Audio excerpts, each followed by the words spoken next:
All right, and we are live. Welcome to episode 31 of Narrations and Lamentations when Mittierim and the Boys. I am Mittierim. With me, as always, are the boys, Skip and Michael. Say hi, fellas. Hi, fellas. Oh god, it does that every week. Yes. Yeah, dude. And with us as our special guest tonight is Mr. Nick Fenske. Nick, if you'd like to take a moment and introduce yourself. Howdy, my name's Nick Fenske. I belong to the Warhammer YouTubers page. I have a pretty crappy YouTube channel. I do battle reports mainly. I try to sneak other content on there, but that's about it. It hasn't been very active recently. I've been doing a lot of tournament prep, but hopefully I can get back to doing battle reports really soon. I actually have a game tomorrow night scheduled. Well, awesome. I look forward to it. I've always enjoyed your battle reports. So. Well, thank you. Side note, Mitt, congratulations on 100. That's awesome. That's a huge deal. Thank you. Yeah, for everyone who hasn't been paying attention very closely, as of I believe it was Tuesday, I posted my 100th battle report. So, yay! I'm pretty happy about that. Frankly, I'm surprised we've made it this far.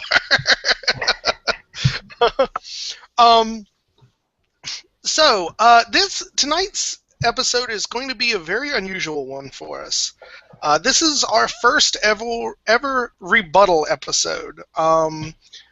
Those of you who are long-term watchers of the channel and the show may remember a few weeks ago we did an episode on Beastmen. And we had Caleb Goodson, a good friend of the show, on with us as our expert. And Michael and I and Caleb had a good hour and a half talk about the Beastmen that apparently pissed off the entire internet.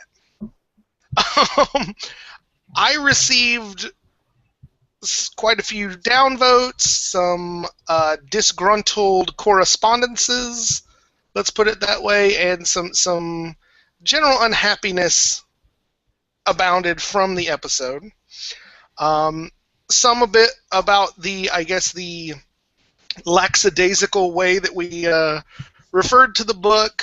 Some questioned our guest's actual knowledge of the book because he hadn't played in some time.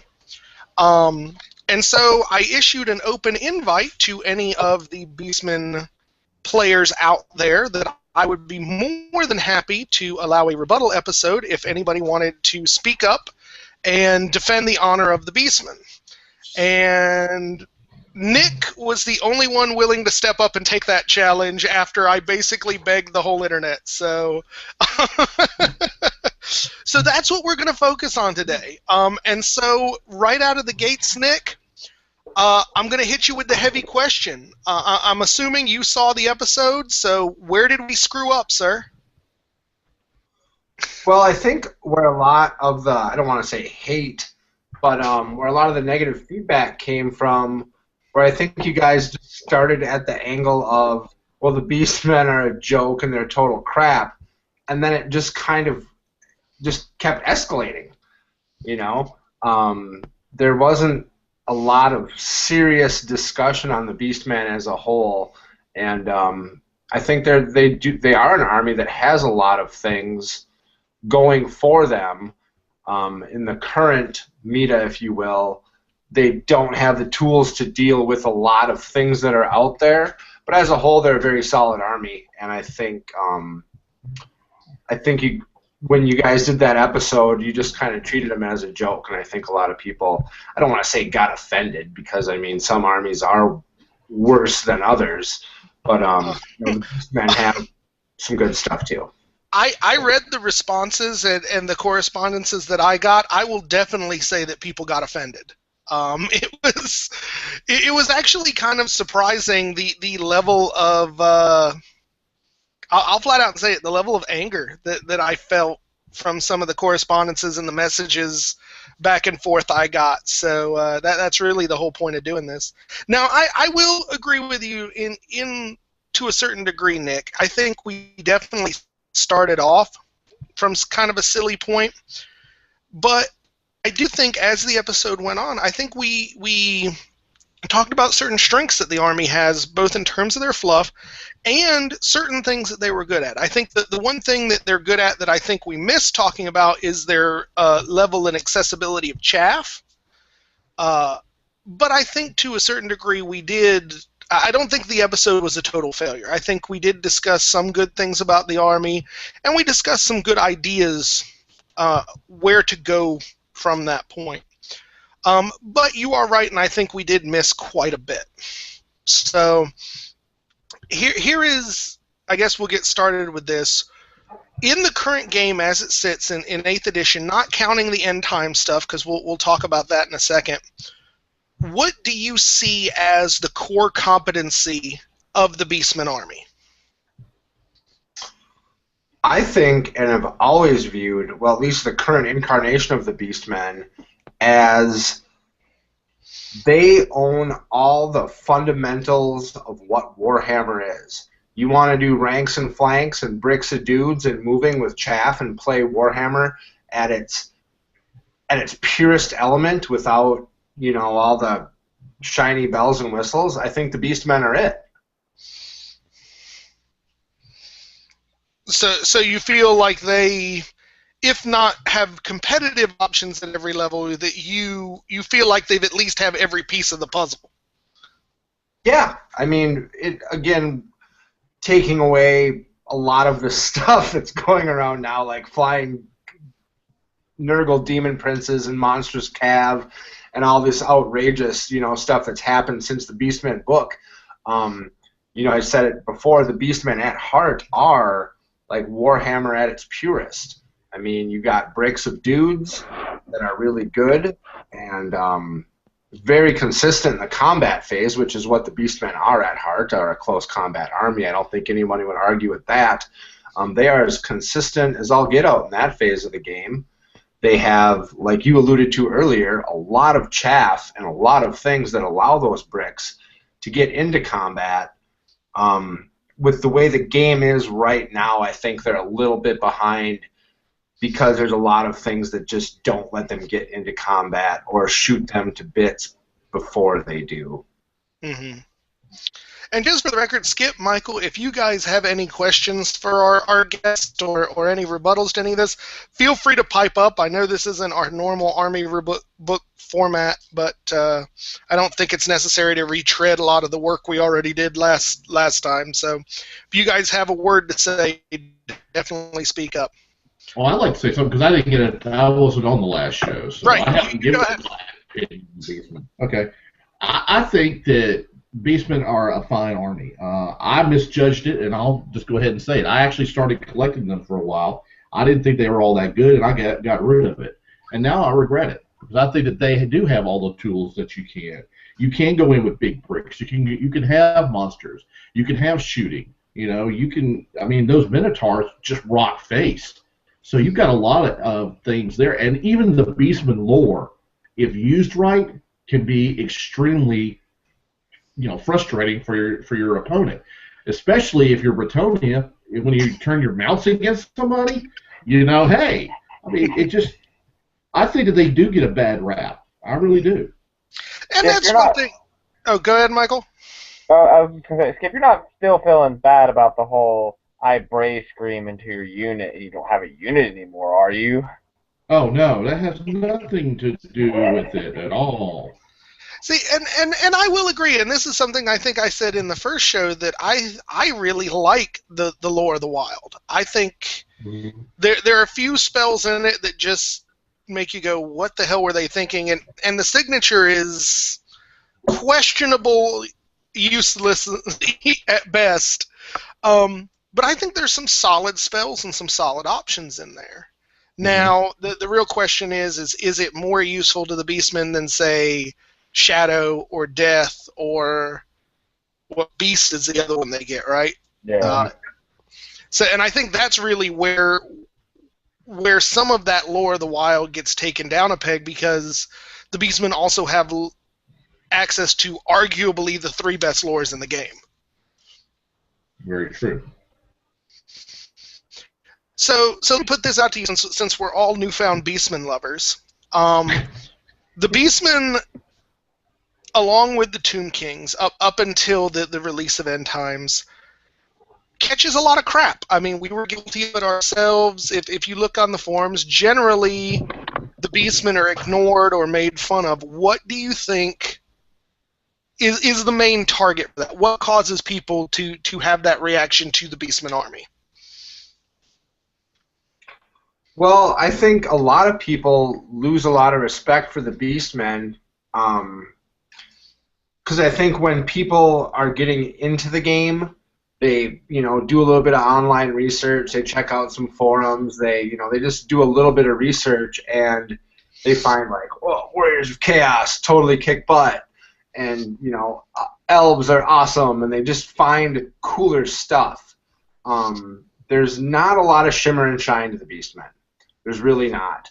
I'll admit that wholeheartedly. But they are a great army for a beginner to learn to play with, to learn the basics of Warhammer, the movement phase, using chaff. When I first started my YouTube channel, we were doing a summer campaign at the local game shop, and I was using my Beastmen, and I thought, oh, cool, I'm just going to make a bunch of videos. This is going to be cool. And I think I won like my first 9 games in a row with Beastmen, playing against competent opponents with good lists. So what do you think the key to that was? Is it just a matter of the Beastmen being underestimated and sort of a false sense of security sort of thing? Or do you think it's those fundamentals that can really win you the game even in the face of some of kind of the kookiness that the Army books have now? It's all about the fundamentals, I think, for me. And I think it really depends on the list that you make. I don't know if all of you guys have seen my earlier Beastmen videos, but I ran primarily Chariot Corps. I didn't use the big block of gore. I took like 5 or 6 chariots and a big block of Bestigore, sometimes 2, and really just kind of played that angle. And by utilizing the movement phase and using these chariots to just playing the angle game and really controlling the board, even though I don't have flyers and a lot of fast-moving things, I kind of dictate where things go. And if you're using Shadow, you can reduce other units' movement, and you can really kind of dictate the movement phase, even though you have chariots which can't march. And even their foot troops are moving 5. That's not bad. That's faster than most of the things in the game. And you just slam like 3 chariots and a block into something, and you disintegrate it. Then you reform, and then you do the same thing, and you use the chariots, you use Ungor Raiders, you use Razor Gores to kind of choose your battles and literally slam like 2 or 3 units into another unit and hopefully prosper. And it worked really good for me. I mean, I like the style. That's just my style of Beastmen. I think there's many ways to do them. I think that's the most effective way. Mm. So let me actually, to follow up on that statement, one of the complaints that I have heard from just forums and whatnot of Beastmen is that they are very limited. Do you feel that that is the case, that there is sort of one net list for Beastmen and everything else is weak, or do you feel like they have that sort of width of options to make a good army?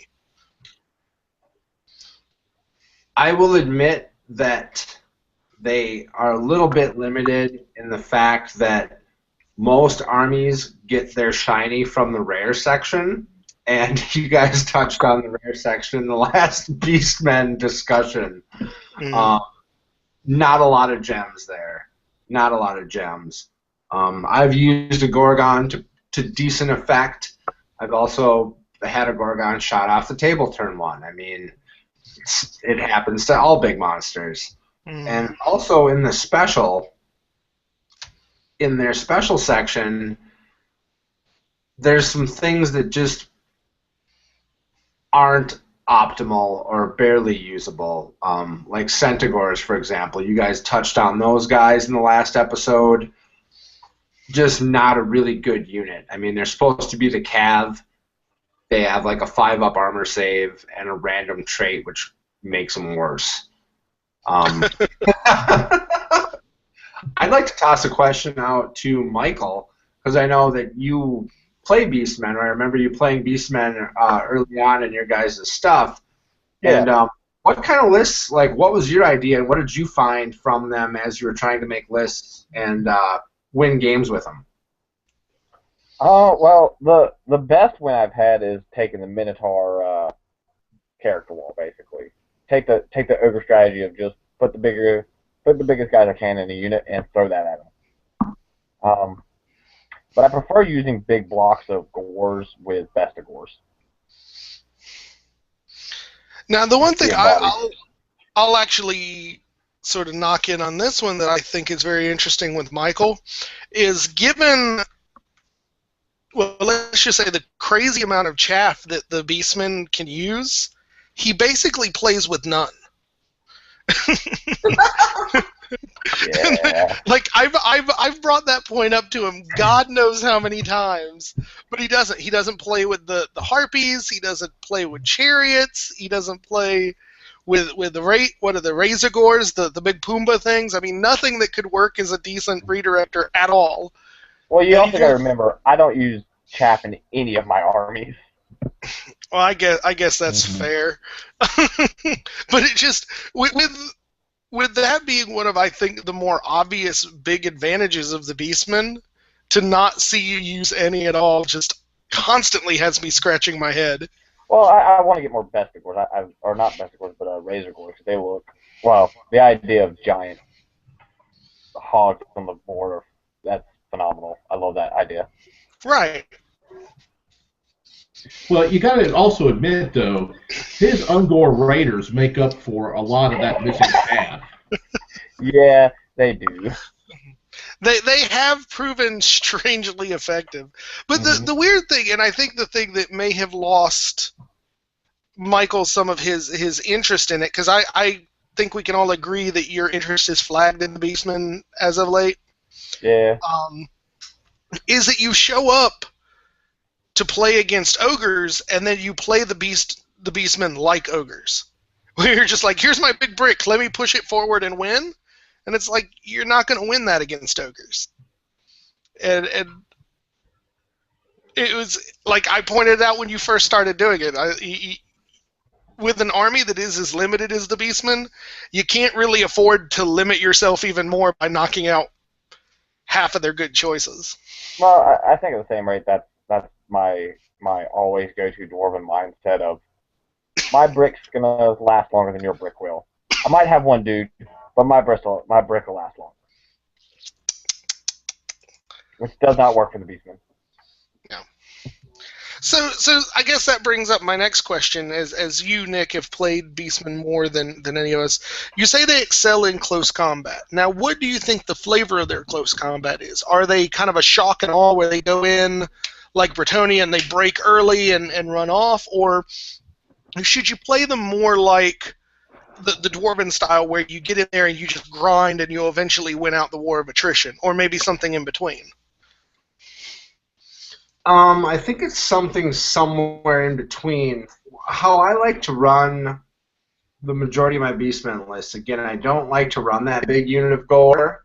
I like to run Chariot Corps and a big block or two of Bestigor. Now, you can run them 7 wide for more offense. I run them 5 wide to use them as steadfast breakers and hopefully get off Miasma, which makes me harder to hit. And I'm just a pure Beastman here. I'm not talking about Beastmen with marks. A good Miasma or a good Wisdom's Wild Form, or, I mean, they have access to debuffs, and debuffs are the key to making them do it. I like getting Bestigors, you know, even on just in the front. I mean, very big thing. Maybe I can get a Chariot or 2 on the flank and a Razorgore on the flank. And I try to have 5 or 6 ranks of those Bestigors, and they dish out some pretty good hurt. Primal Fury is huge. Hopefully they can use their toughness 4 to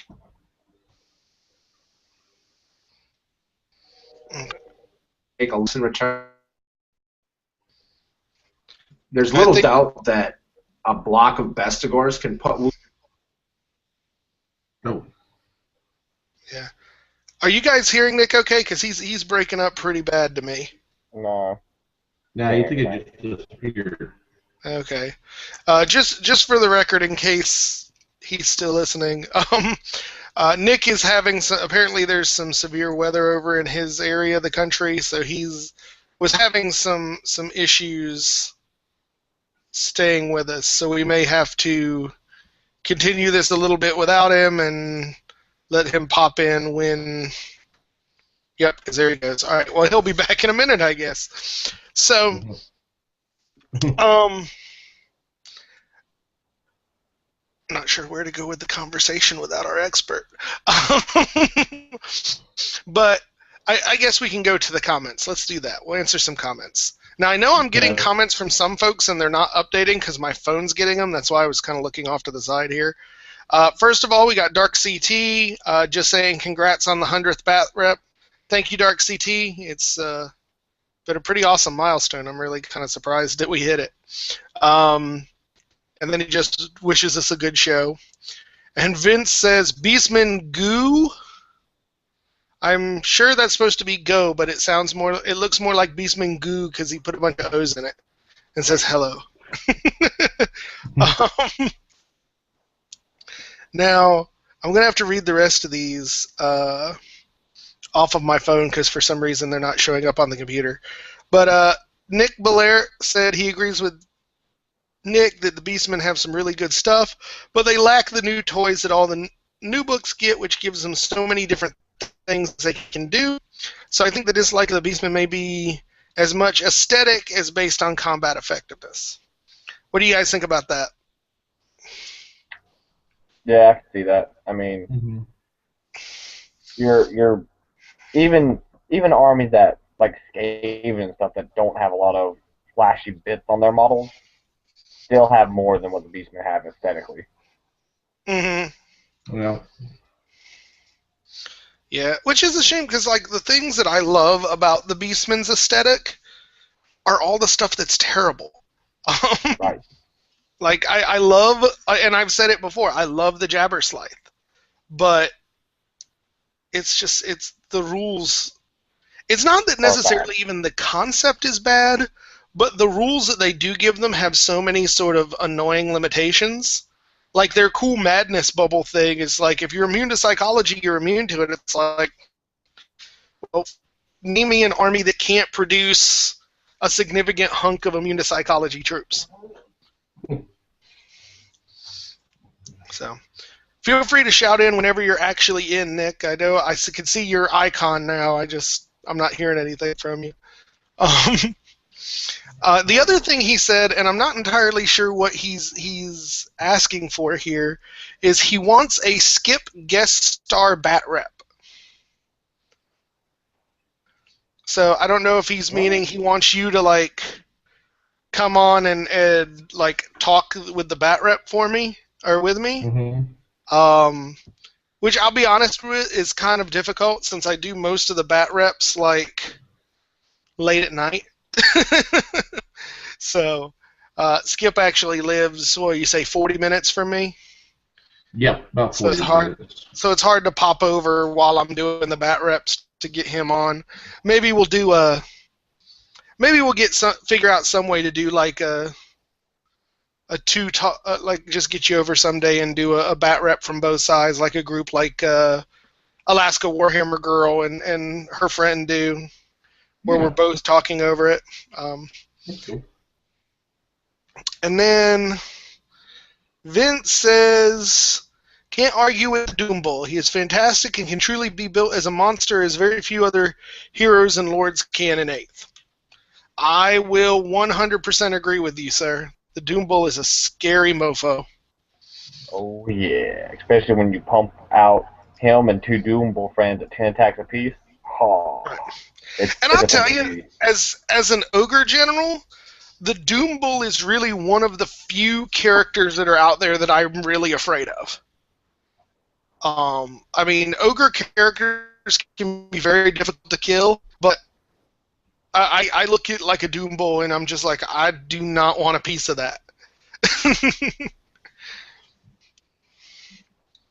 Of course, it's just too bad that the unit that you put them in to keep them protected can be so easily led around by the nose.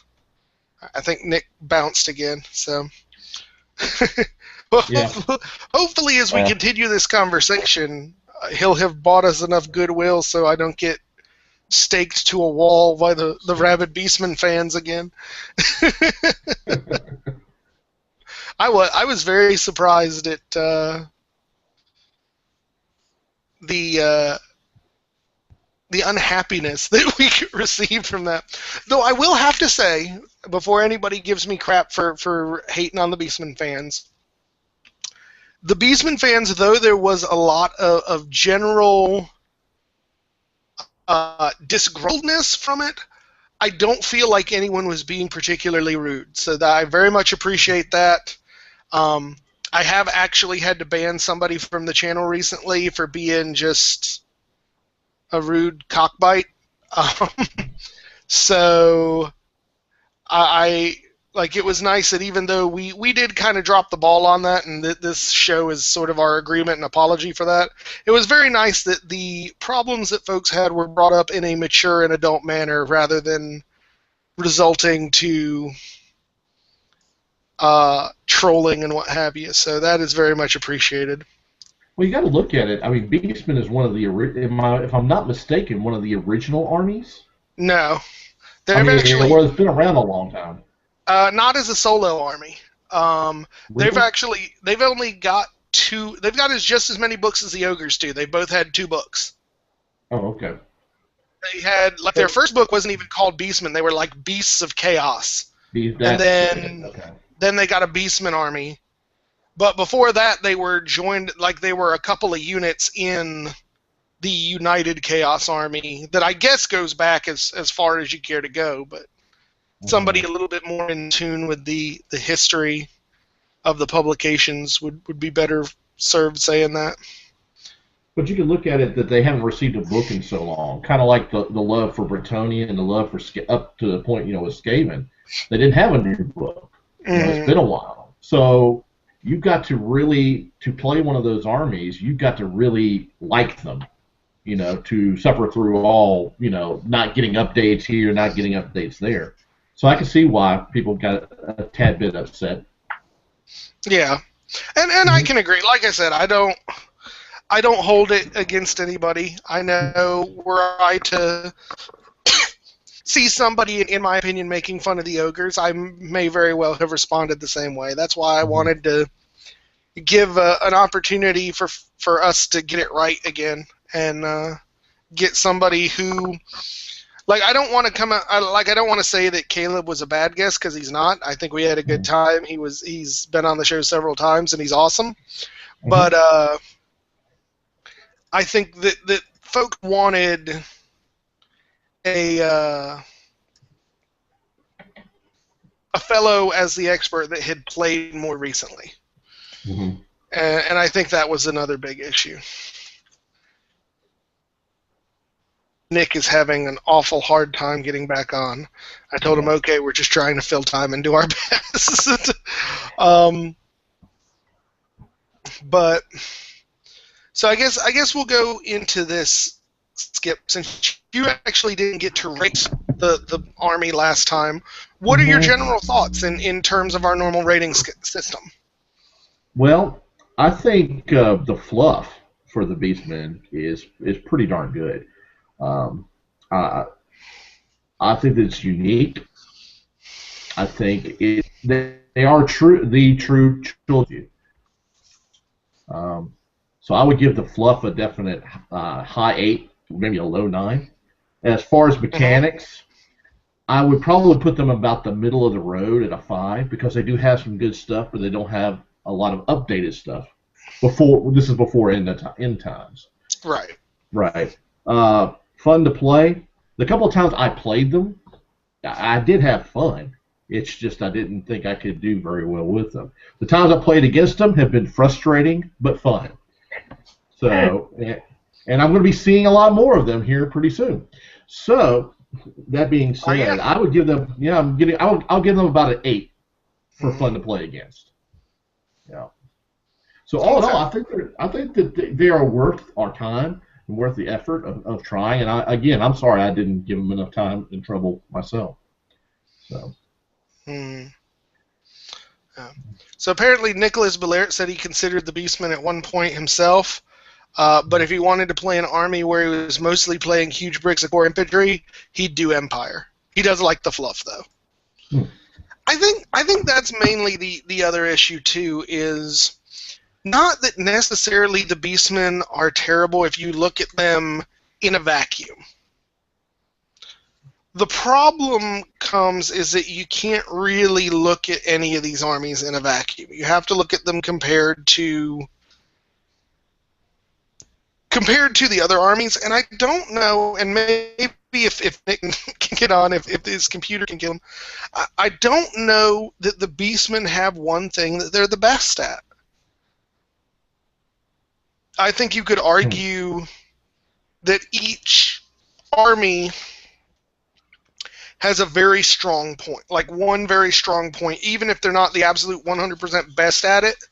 Even like the lower end armies, each of them kind of has a strong leading point, and I don't know that the Beastmen do. I think he's dead right in that they have the fundamentals down, but I don't think they have any of that standout that makes them awesome in any one thing, and I think that's where they start to fall behind.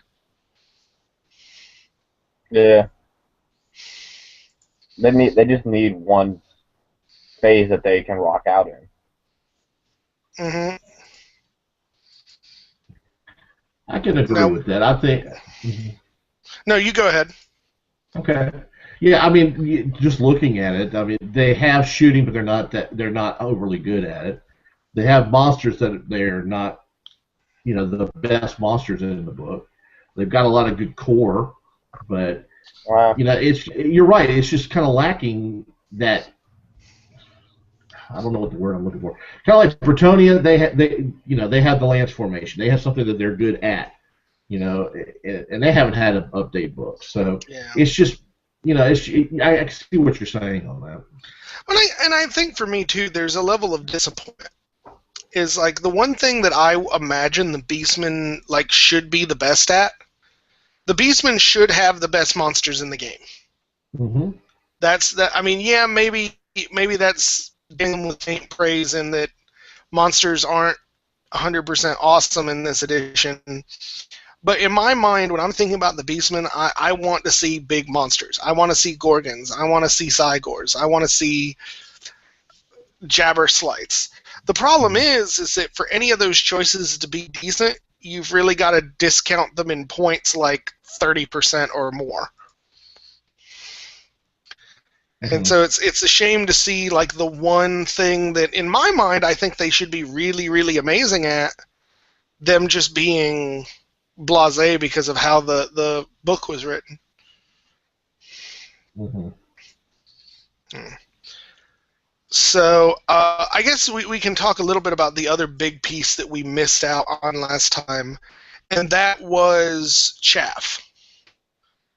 We really missed the idea that they have some of the best chaff in the game. In my humble opinion, I mean, I think there are arguments that folks could make against that, but I think that the great thing about them is they have a lot of options for different chaff. What do you guys think about that? Oh, they've got out the wazoo choices and chaff, and for the most part, you can make it extremely cheap chaff. I can take Ungors and a 5-man unit, or Ungor Raiders and a 5-man unit at 30 points. Mm-hmm. That is, and I can take them with both, so then I have a chance of a chaff eliminator for 30 points. Right. And I think they've got a lot of options, because I mean you can go with the chariots too, and those can be very aggressive chaff. You can go with the They Warhounds have a too. big. Them. Apparently, Nick is apologizing via the message system for me because he can't seem to get back on the call. But we're going to carry on to our normal time. If Nick can join us, he can. Hopefully, at least his love for the Beastmen have spread us so we're handling it in a more mature manner. But you guys go ahead. I'm sorry. I will say the one thing that I enjoy probably most about the Beastmen is while they should have the best monsters mechanically, I'd argue they have the best looking monsters. I can definitely say that. I don't know if I'd give them 100% the best, but they are definitely amongst the best looking monsters. I mean, my love for the Jabberslythe is well known, but I even think that the Gorgon is a pretty attractive model when you put it all together. I still think I like the general giant better, like the normal giant. Just because. Well, yeah, but that's, I mean, what army doesn't get a giant? That's not chaos related. Yeah. The ogres. They're the only army I can think of that's not chaos related. Orcs and goblins get it. No, but they are chaos. You They're think? on the disorder chart. Sorry. Oh, okay. So, that's what you're meaning. Neutral army. Forces of destruction. Yeah. So let's ask Skip this. As you and I answered this question, now Nick is doubling up to try and join the call, just to make sure that maybe two halves of a Nick will be one whole Nick. I'm not sure. So let's ask you this question, Skip. What do you think is the best matchup when facing the Beastmen? You mean which army or? Yeah, what army? What army do you feel the Beastmen have the hardest time against this time, and what army do you think they have the easiest time against? Well, I think that they would have a hard time against the ogres, and we've seen that because it's really hard for anybody to take an ogre charge. But oh God, is Nick back with us? I can see you. I think so. Can you hear us, man? Yeah, I can hear you now. Fantastic. Welcome back, Nick. I know what he did. He had to ambush. That was right.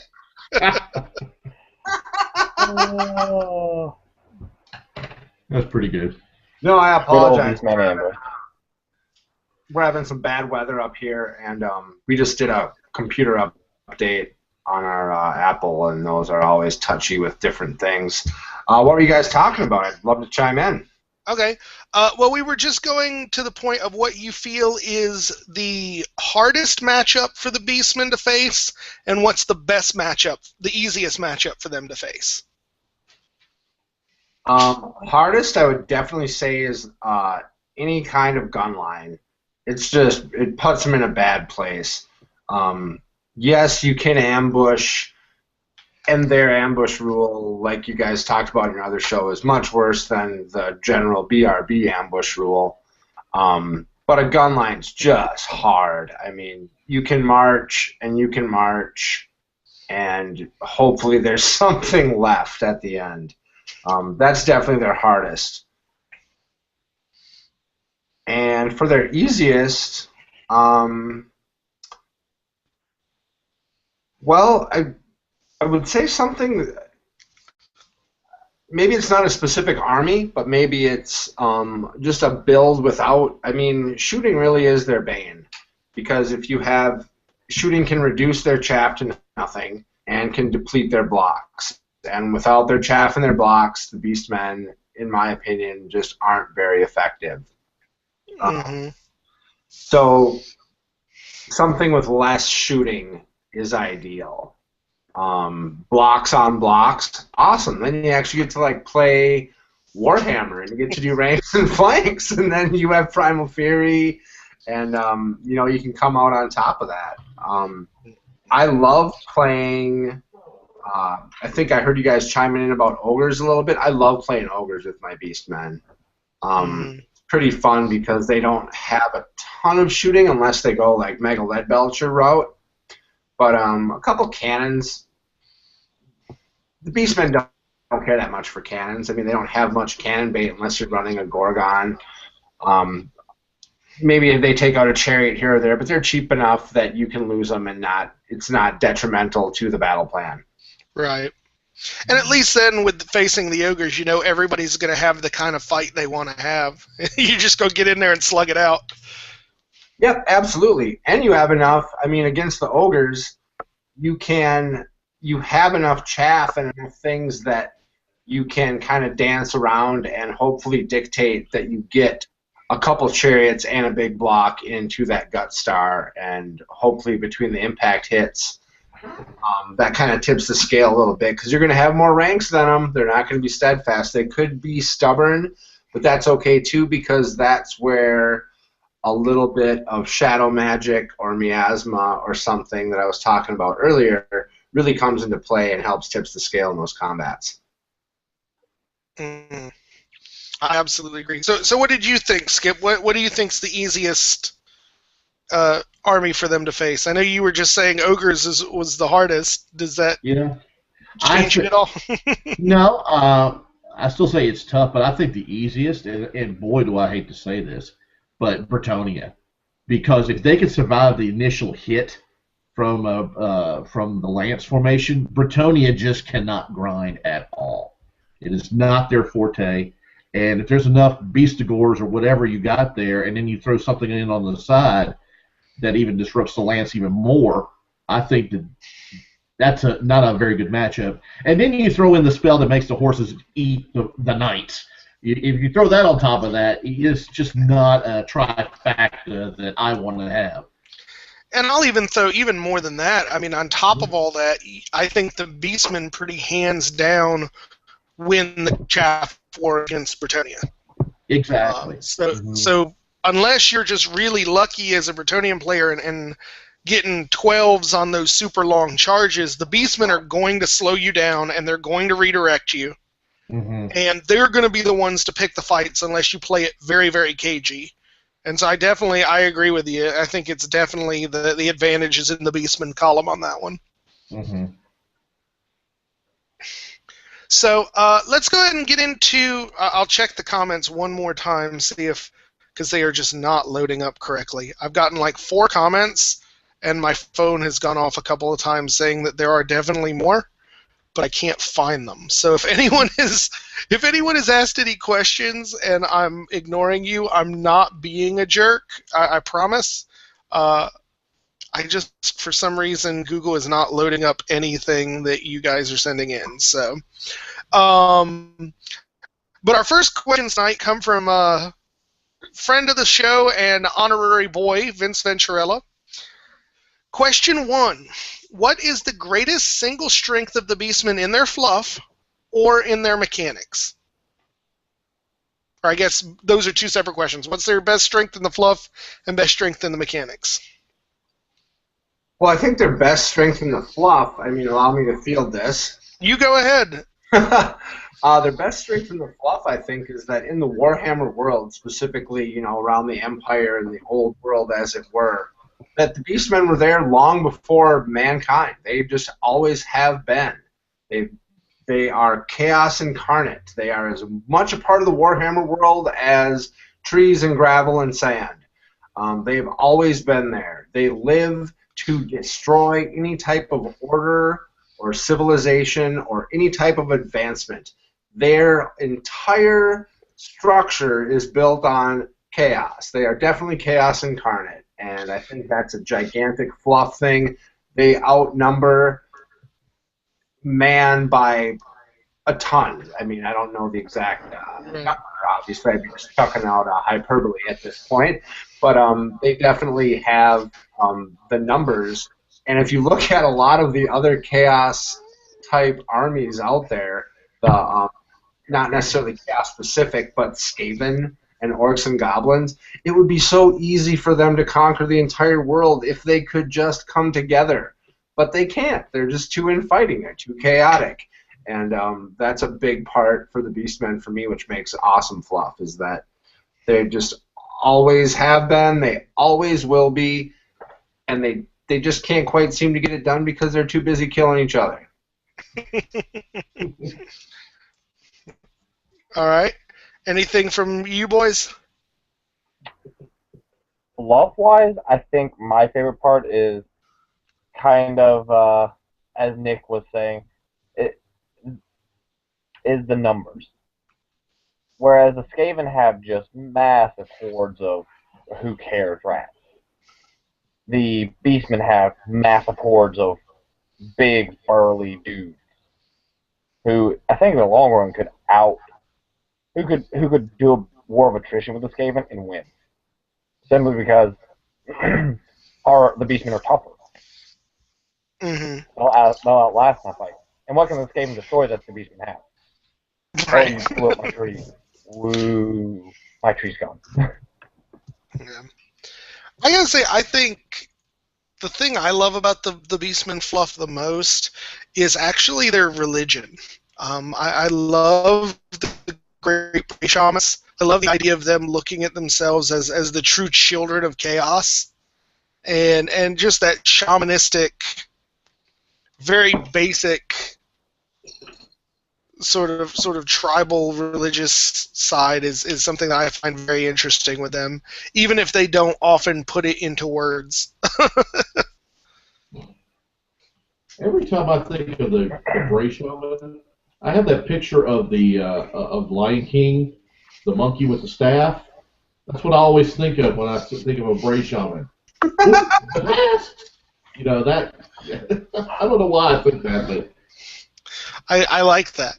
Rafiki, that's his name. Rafiki, yeah. Mm-hmm. Now I want to see a Beastman army that's like Lion King themed.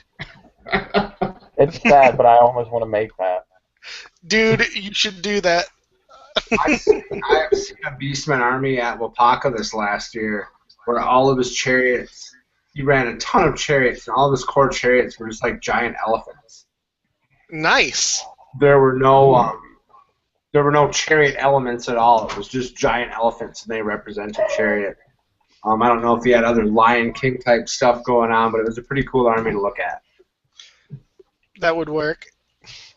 I know Alicia wants to, since she doesn't want to buy the Arachnarok spider, because she hates spiders for Orc and Goblin army, she's talking about getting that big, like the giant elephant from the Lord of the Rings line with the hood on its back, and using that for her Arachnarok. I was like, that'd be cool.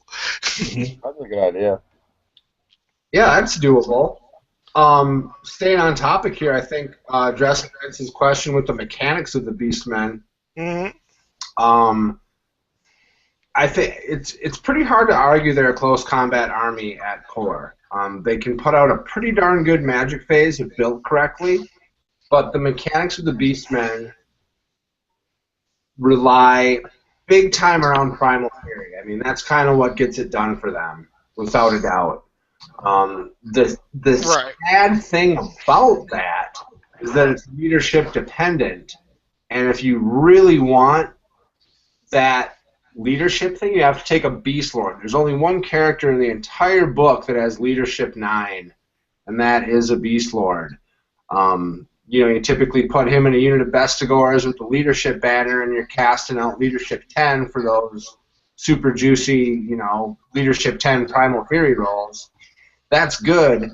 But you want a Doom Bull so bad, because the Doom Bull does all of the things that the Beast Lord doesn't, times 20. He's just a beast if you can get him in. Something also mechanical speaking that Mike alluded to earlier, he talked about the character wall. I was wondering if you run this with Minotaurs or if you run it with Ungor.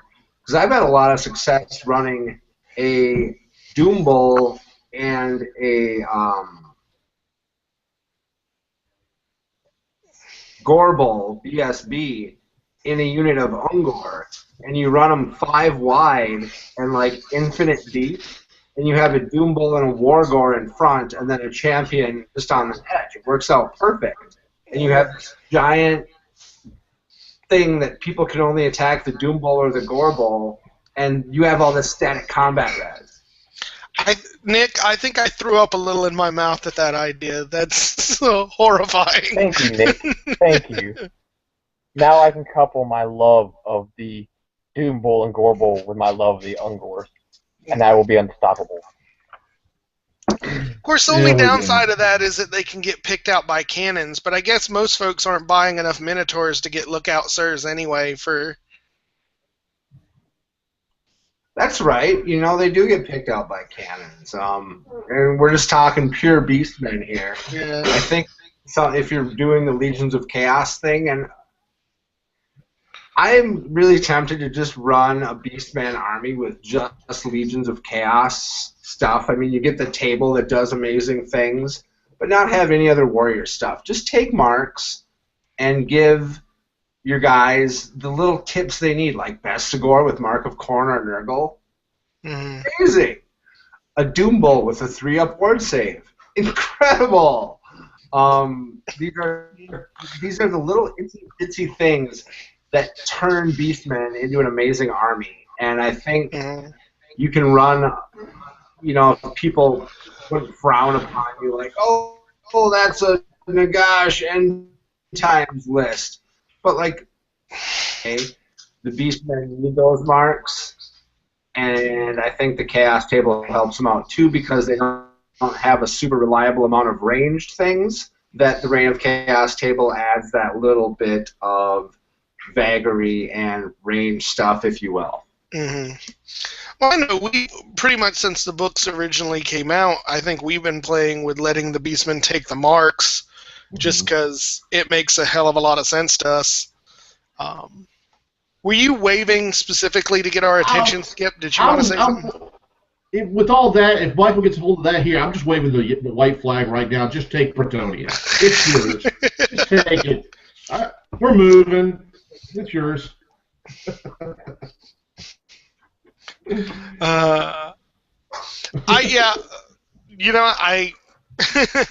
I can't disagree with any of that.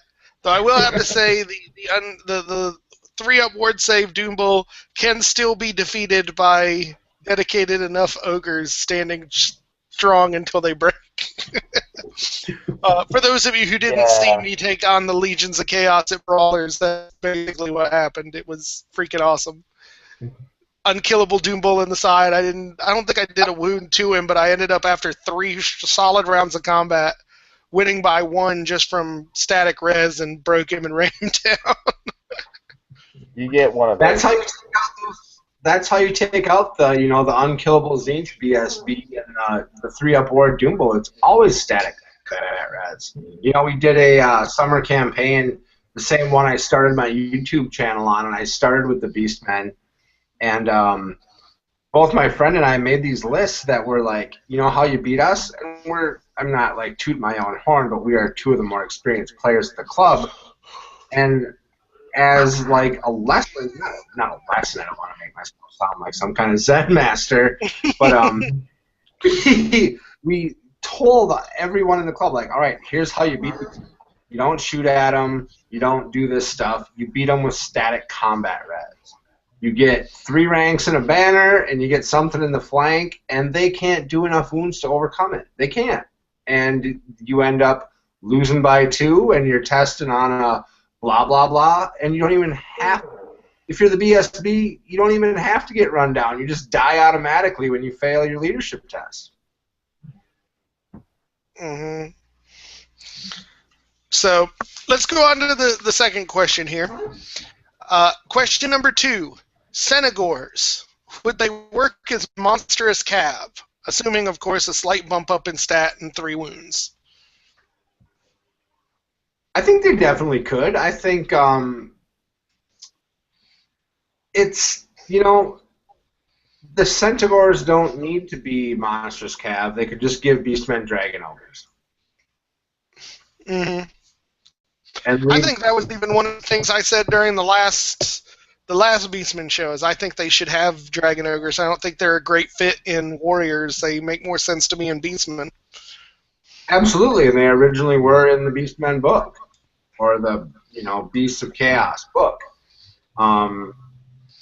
Centaurs are just something that they missed for me, they missed the boat on that random table plus no ward save, or not ward save, but like minimal armor save, just makes them bad. They're not fast cav, they don't have armor, and they have a random thing that might make them suck. Mm. See, I would like them to, like, I love the models. I would love to see them work. I think if you're not going to pump up those armors, you should make them fast cav, and then they would be just a great, like, give them spears, give them fast cav, let them get that extra strength, and just mess up people's flanks with them. Yeah, I mean, even if you just give them the fast cav rule and throwing axes, all of a sudden they're awesome. I, for one, like random tables, though, so more random is better, I think. What do you guys think? Centaur, yay or nay? I like them, but you know me. I tend to pick the worst fielding part of an army and fall in love with them.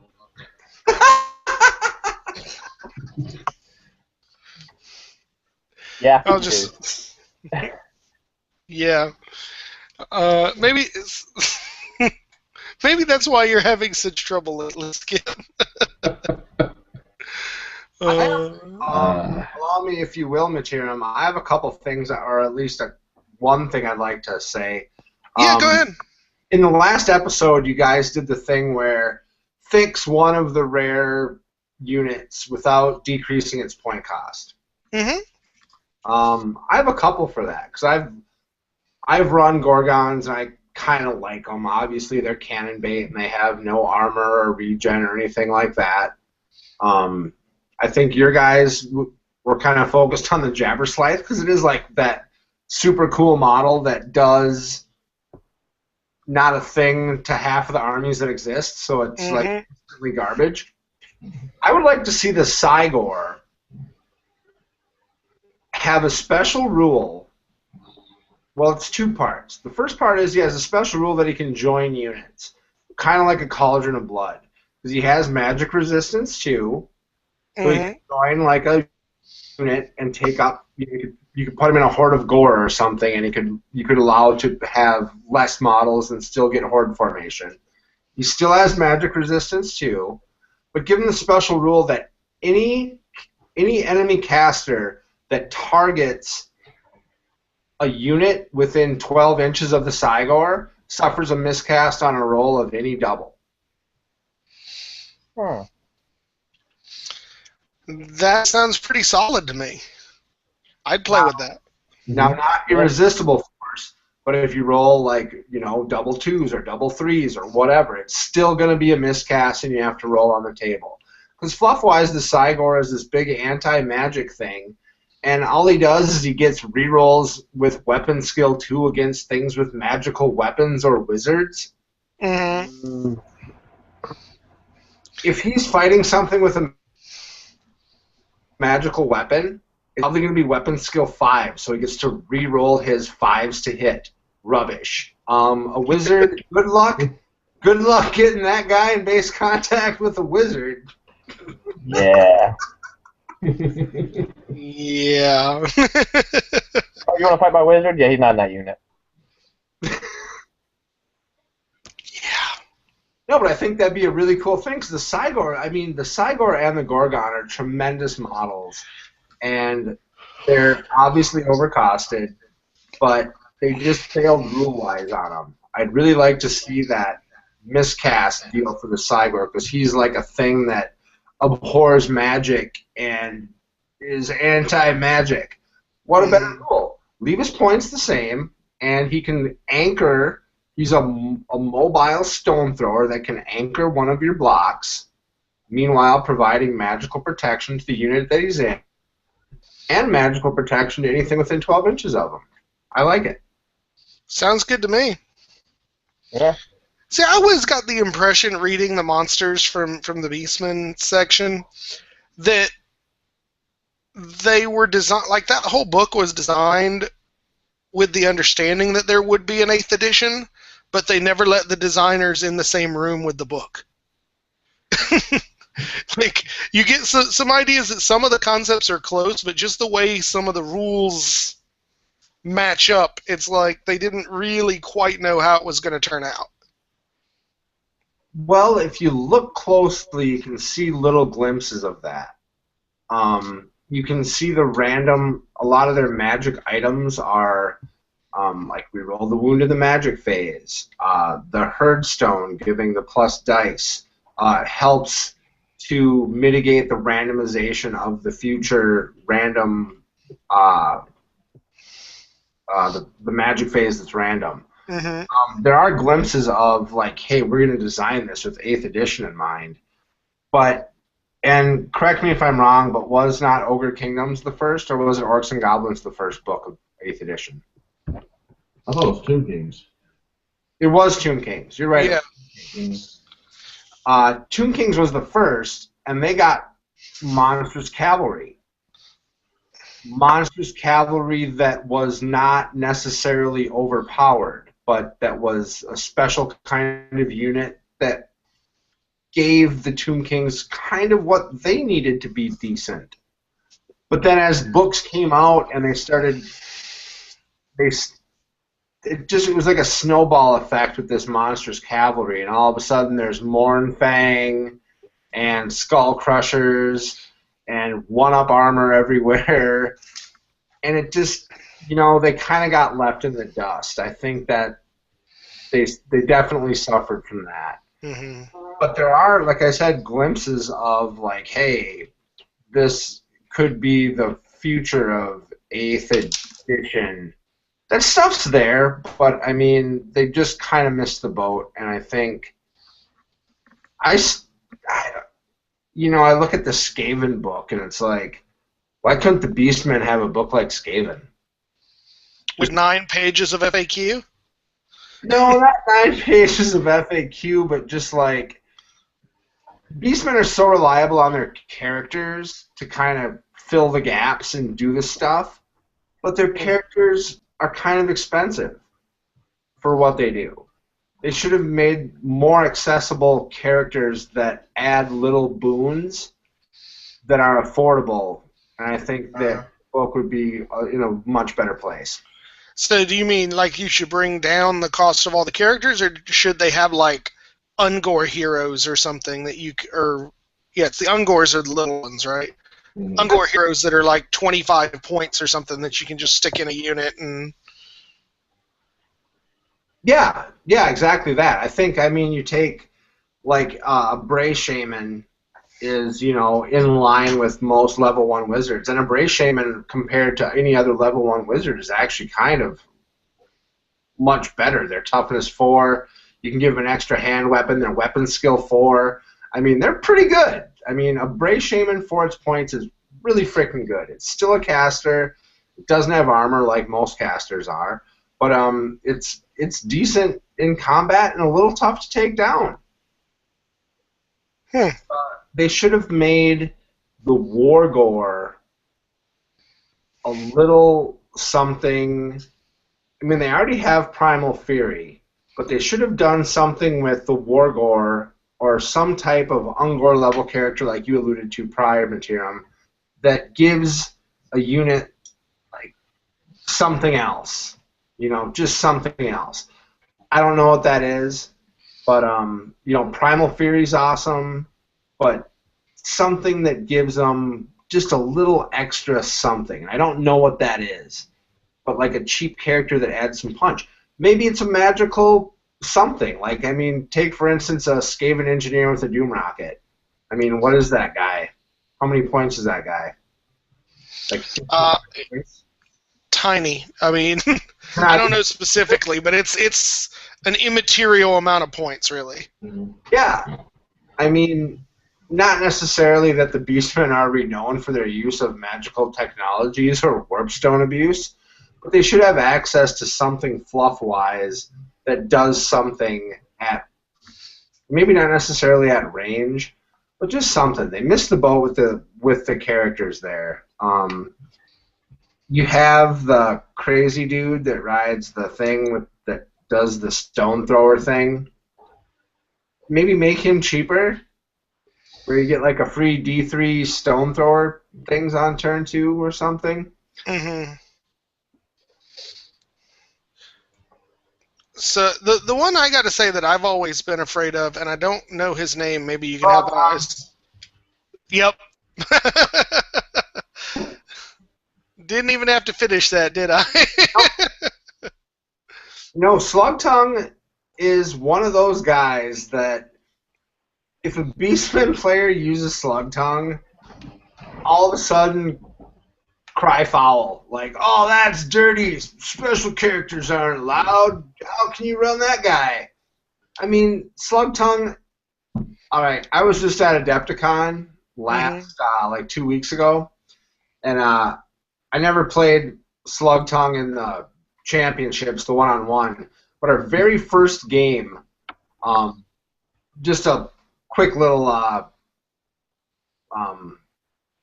little redirect here.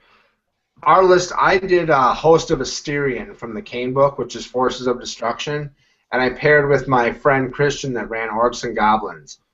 We had 11 bolt throwers, a giant block of night goblins, a dude on a dark peg, a noble on an eagle, like 3 individual trolls. We just had like 58 units. There was nothing. We each had 1,000 points, and there wasn't anything that had ranks besides the night goblin unit. And our very first game, we play a game against a team that has Legions of Chaos and Undead Legions. And I can see the guy, he's like, yeah, we got Slugtongue. He said that before like they even deployed. And I was like, shh. He had like 50 units, like with nothing. And if you know anything about Slugtongue, after deployment, but before you roll for the first turn of the game, you roll a d6 for every enemy unit within 36 inches of Slugtongue. Well, anyone that runs Slugtongue, regardless of the deployment, you put them as far up forward as possible in the middle, and the only place you can hide is the corners. And you roll a d6 for every unit within 36 inches. On a 1 through 3, nothing happens. On a 4 or 5, d3 wounds with no armor save. On a 6, d6 wounds with no armor save. I put all of my like little characters and stuff in the corners because I'm not having like my Pegmaster and my Noble on an Eagle taken out by a dice roll before the game even starts. But there were multiple Slugtongues in the team tournament. He's like 190 points. I don't have the book handy. Does that sound about right, Michael? Yeah, it sounds about right. Yeah, it's 190. Yeah, he's 190 points. He can take Lore of the Wild, I think, or Lore of Death. Yeah. But still, if just that initial thing, if you're playing like a MSU army with a lot of stuff, that is scary as hell. Do not put everyone models on the board. And everyone hates you for bringing them. Oh, you brought Slugtongue. That's awful cheap. It's like, yeah, but weren't you guys like laughing hysterically about how terrible my book was last week? I gotta admit, I got a little grumpy the first time Slugtongue came out against me too. So. Yeah, I have used him before. He is funny. So, let's go on to question 3 as we are getting a little on in time. Chaos Legion versus Beastmen. Is there ever a reason to play just Beastmen beyond the moral high ground? And what Vince is asking here is, should you just take your standard Beastmen list, scratch out the word Beastmen at the top, and write Chaos Legion so you have access to marks and Reign of Chaos even if you're not taking any other units from any other armies? Simply, yes, you should. You should do that. Because the Reign of Chaos table, allow me, I mean, Beastmen aside, I didn't play any Beastmen stuff at Adepticon, but Beastmen aside, in the 3 games we played in the team tournament, we had a list designed to take out armor and just, like, wreck it. I mean, we also had 2 Doom Divers. It was gross. We had, like, a gross list. Everyone that looked at our display board was like, oh, you guys are so cheesy. and we never played a single piece of armor in our 3 games.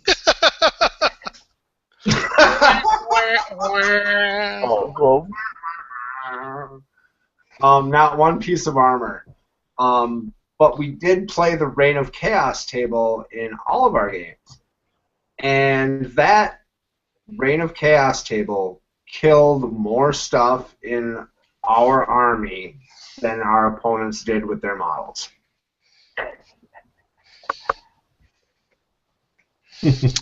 Yeah, I can. I mean, particularly like the Chaos Legions Reign of Chaos table, it makes it very, very stacked to do bad things to your opponent. Oh yeah, it's broke as hell. I mean, if your general is Mark of Slaanesh, it's like on a 7 or an 8, which are probably the 2 most common 2d6 rolls available in the 2d6 world of rolling 2 dice at a time. Every unit on a roll of a 6 takes a leadership test on 3d6 and just dies. You know, so unless you have things in gigantic units, I mean, the Reign of Chaos table is exactly what the Beastmen need. They need an out-of-phase thing. It's like a free shooting or magic phase that like works really good. It's what they need because they suffer against a lot of smaller units. They suffer against single characters. They can get into their things and wreck them. And the Reign of Chaos table does a pretty darn good job of mitigating such items. I will certainly concur that. The Reign of Chaos table is about the best way to give a big old middle finger to an MSU army I can think of.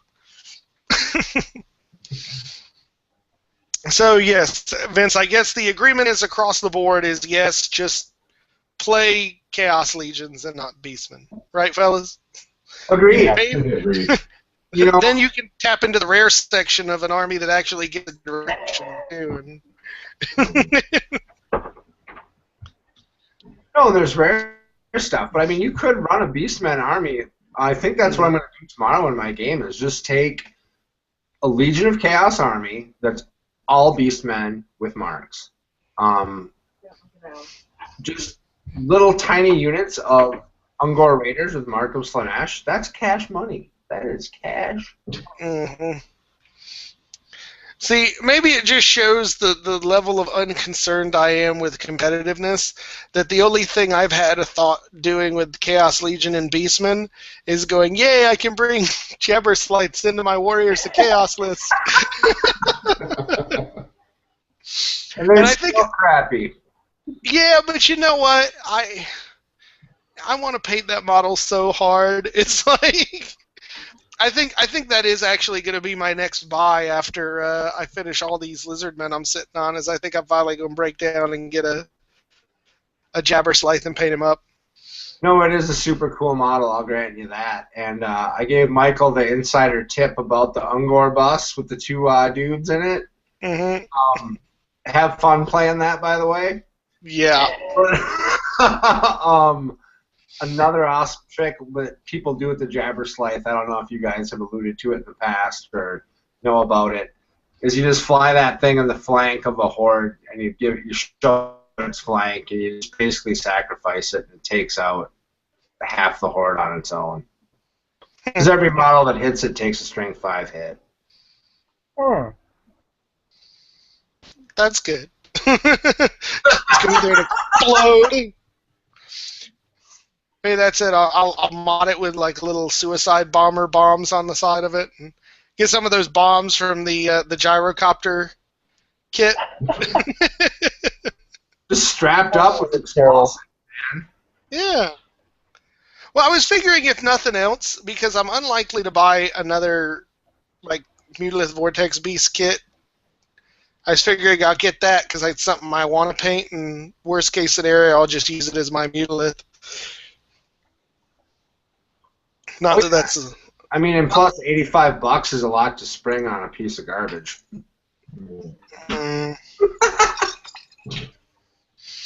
But no, I'm still knee deep in Lizardmen stuff, so it might be a while. No, So- talk to you about Lizardmen too, man. I just got a big collection. I traded off a bunch of my Empire and gave a good friend of mine's son. Well, I sold him some of my Beastmen extras. He was in love with the Beastmen. Loved the models, loved the stuff, and I was like, hey, man, let's work out a deal. So I shipped him off some of my Beastmen, enough for like a solid 15 to 2,000 point starter force, and he hooked me up with some Lizardmen. So I'm also on the Lizardmen train. I'm a little bit behind you. I don't have a single model painted, but I love Lizardmen. I think they're cool too. Not necessarily in the same boat as Beastmen, but yeah, I'm working on my my Slan right now. You totally can't see the colors, but I'm going with a red poison dart frog style with like red body and the blue arms. cool. Actually, what you got to do, Mitt. No matter what you do in your Lizardmen campaign, whatever you're doing, if you're running that Slan, high magic. Please take an exorbitant amount of Croxagore or a unit of 6 salamanders and walk between world thems into the flank of something and just profit. That's it. Wow. That's dirty. That's dirty, but I might have to do that. Well, it's fluffy, because who takes a unit of 6 salamanders? It doesn't even have to be 6. It could be like 4. And just walk between worlds them into the flank of something and spew off 4, 5, 6 flame templates, or just, like 10 Croxagore in the flank and deal with this. That's dirty, sir. I may have to pull that off. I've already got these guys crying about 2 skink units, and if I pull that kind of shit, they'll beat me with the chairs they're sitting on. Of course, I do have to say it was joyous to watch the look of what the fuck on Michael's face when I moved up those 2 units of skinks and made his Phoenix disappear. That Phoenix, I saw that. That was pretty classic.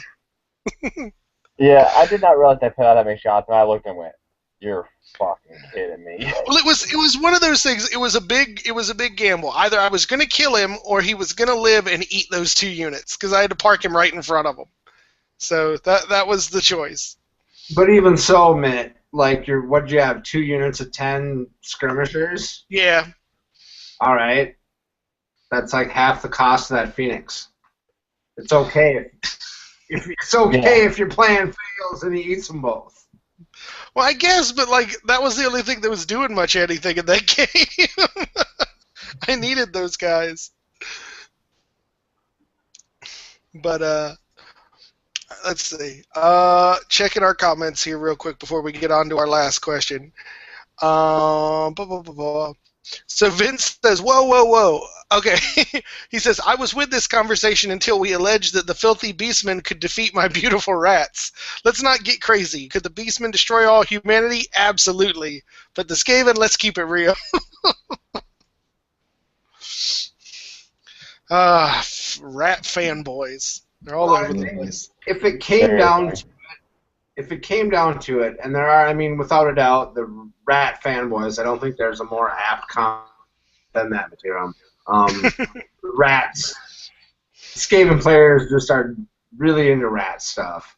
If it really came down to it, and all of the races of the Warhammer world were destroyed, and it was Beastmen and Skaven left, the Beastmen would be more than happy to let the Skaven take all the underground stuff and eat all the warpstone they could. They could really give 2 cents less as long as they weren't building structures. Yeah. Or any type of organized anything. And as we all know, the Skaven have a gigantic problem with organization. Right. Now, I gotta say, I think I might almost put my money on the Beastmen if the Beastmen have access to that end time spell they got. Oh, God. The one that just rocks the face off every war machine on the, on the table. So beautiful. And you don't have war machines anymore. Have a good day. But I don't know. So here's the last question, and this one comes from Paul Keenert. Can the Beastmen win without the Herdstone? Yes. Yeah. I think the universal answer is yes. You've actually never played with one, have you, Michael? No, and I've won a couple times without it. I mean, Hearthstone's nice, it helps, but Magic tends to screw me over more than it helps. Yeah. For me, the Herdstone,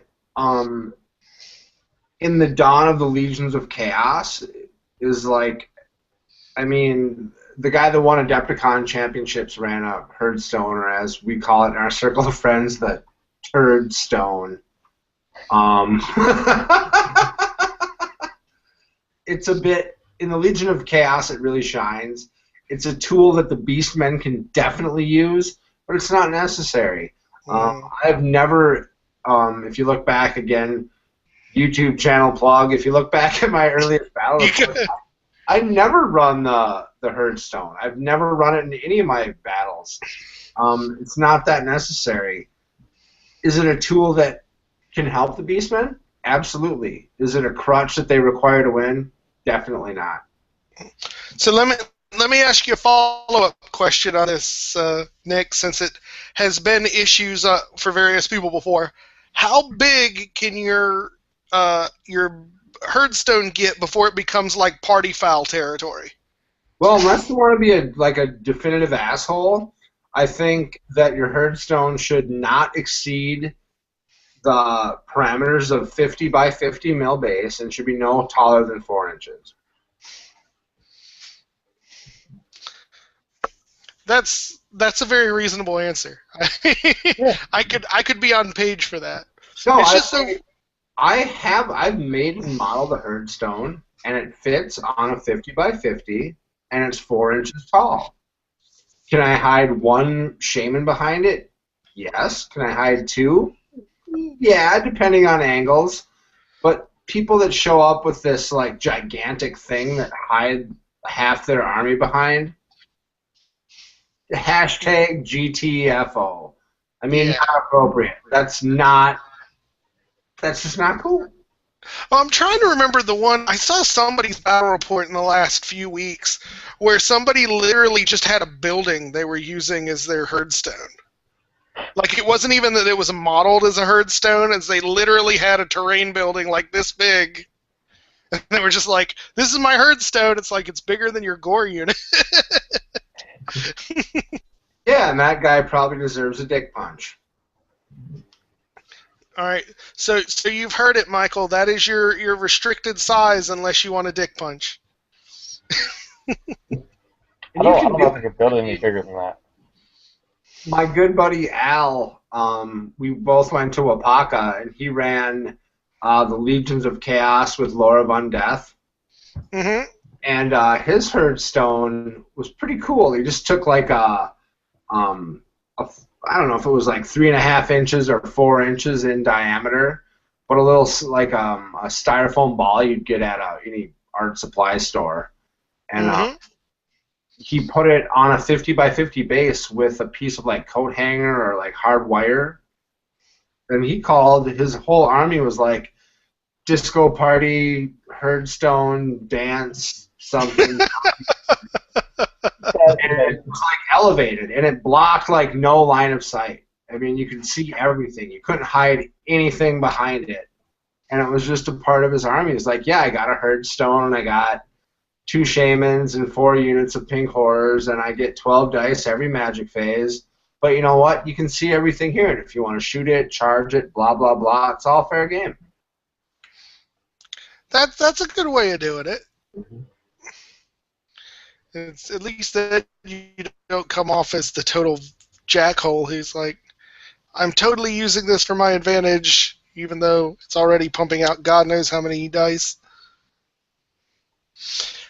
Apparently, Vince corrects me that it was Paul K. at the Black Sheep who ran against the Building Stone.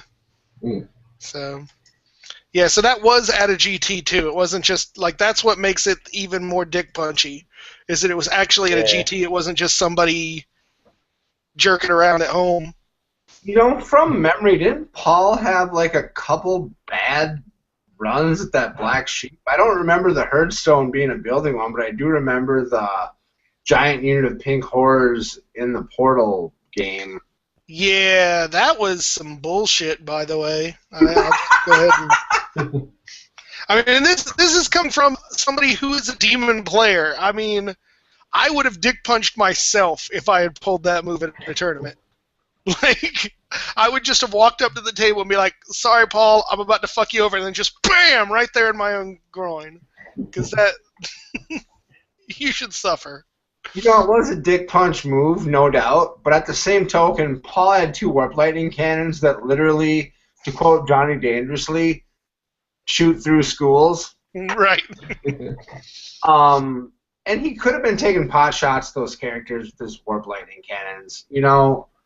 When it comes to tournament play or GT play, I pretty much kind of model my behavior on my opponent. If you're a cool dude and we're playing smooth, I'll be cool and we'll play smooth and we'll have fun. But if you start pulling out like big punch tactics, I can do that too. See, that's why I think ultimately I'm not cut out for GT play. It's even when I'm getting treated with big punch tactics, I have a hard time responding. It makes me feel bad. I just go home and make battle reports where I bitch and complain about it and have to ban people for calling me a pussy. But if you guys, I know this is like the Beastmen show, and I know we haven't talked about Beastmen in probably like 10 minutes. Right. That just puts us on par with all of our other shows. Well, I'm more than happy to contribute to the culture of Narrations and Lamentations with infinite sidebars. But allow me to talk about my own little mini dick punch moment. Go for it. Like 2 weeks ago.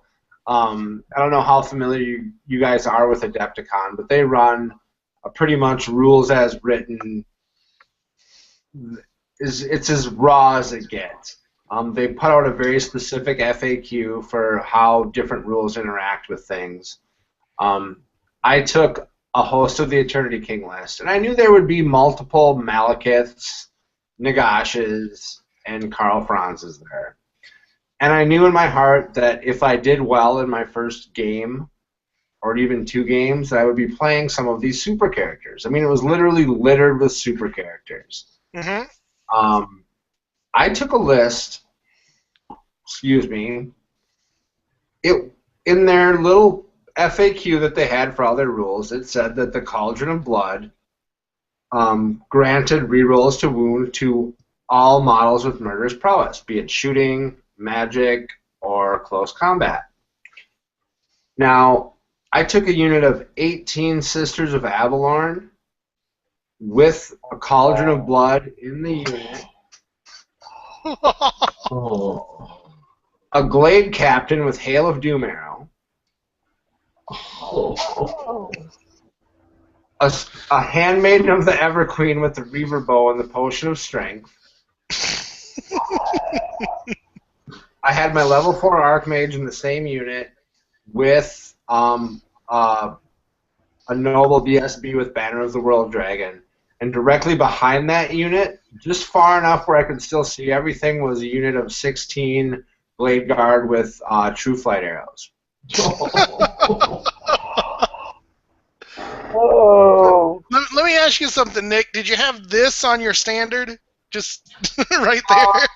Not quite. In my first game, I played a dwarf player. Super friendly guy. He was a younger kid. He was newer to the tournament scene.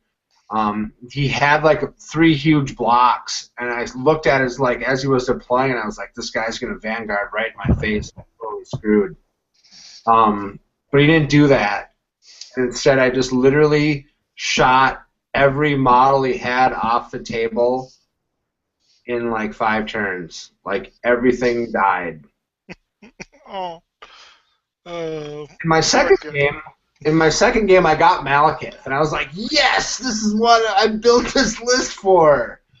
Because, Super Malekith has a 3-up armor save and a 2-up ward against non-magical attacks.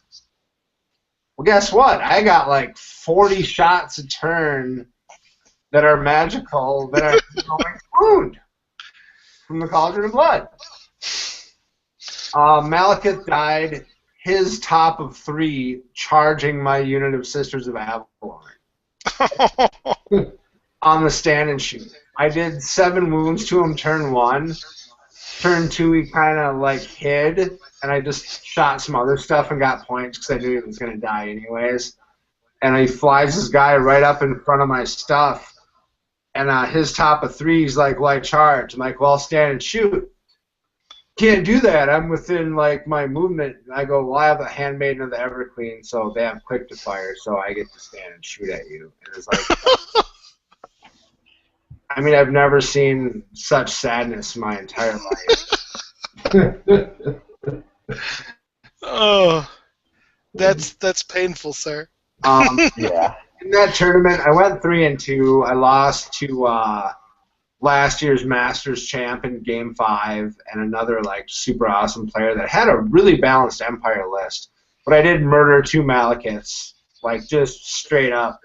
I mean, I brought that list to just like you said, Mitt. You're bringing the super character. Sorry, bro. You're not winning this tournament. That's awesome, by the way. Oh, that's awesome. All right. Well, I think we've been going a little long. We went a little extra since you'd missed out on so much. So, I guess I want to. We'll start off thanking you, Nick, for coming on and helping set us straight about the Beastmen. Hopefully, this has calmed the rabble, or at least shown that we're not all complete assholes. We like letting you guys get your word in too. But thanks for coming on and chatting with us for an hour or so. Hey, thanks for having me. Always a pleasure. You guys do a great thing. I'm happy to be a part of it. Fantastic.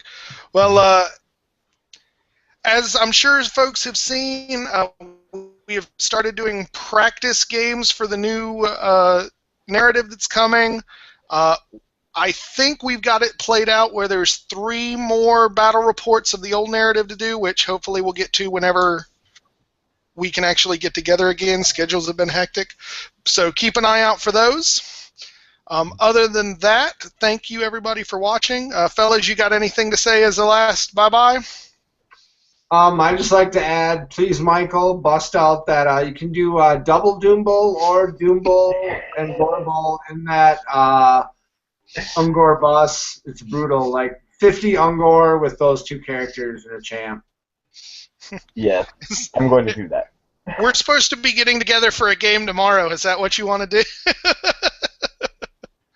I don't have 50 Ungors. Okay. I have to go buy some. All right. And just, I know folks have been asking, Michael managed to get out of our weekly D&D game this past Saturday without picking up his Hat of Shame. So I'm going to be giving it to him this weekend. So his 3 punishment shows with Hat of Shame will begin next week. So I know you all are looking forward to that, but I just forgot to make sure he had it in hand before he left. So I won't make that mistake again, and we'll get it on. But thank you guys for watching, and we'll catch you next week. Bye-bye, everybody.